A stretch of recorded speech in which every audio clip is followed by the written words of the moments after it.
vepra? Dietarët kur flasin për vetë llogaritjen, e ndojnë në 3 procese, 3 periudha. Para, gjatë dhe pas.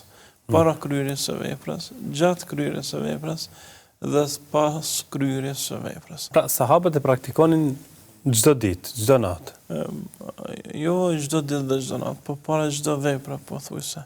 Pasi që vetë llogaritja lidhet shumë me niyetin, qëllimin. Dhe siç e din, niyeti kërkohet para çdo vepre të mirë, dhe është kusht para çdo adhurimi për pranimin e veprës apo refuzimin e saj. Ishin tillë, për shembull Aliu radiallahu anhu, zverdhej para se të merrte abdes.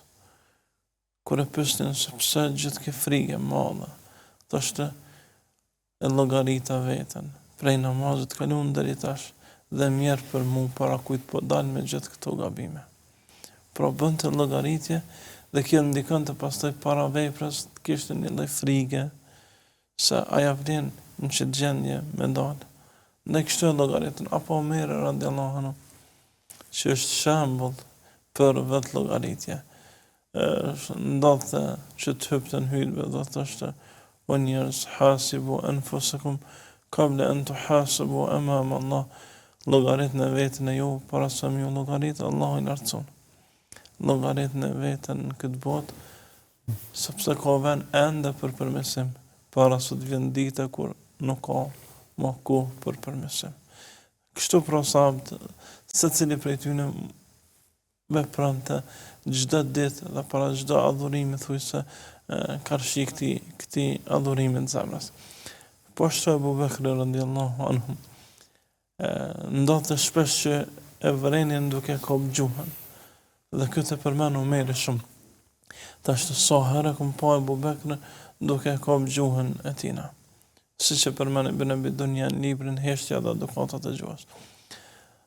Dhe ka pyet se pse po vepron kështu. Thoshte ndodhte e kapte gjuhën dhe e godiste me një lloj misvaku që lënte dhimbt, e ndodhte rreth të gjak prej gjuhës për shkak të goditjeve që i bënte. Tha Omeri, thoshte çfarë bën kështu? O Abu Bekr, thoshte Abu Bekri, kjo po më dërgon në shkatërim të sigurt. Kjo po më dërgon në shkatërim të sigurt. Dhe çka do të thotë kjo për ne? Allahu bujara, kjo do të thotë shumë për ne.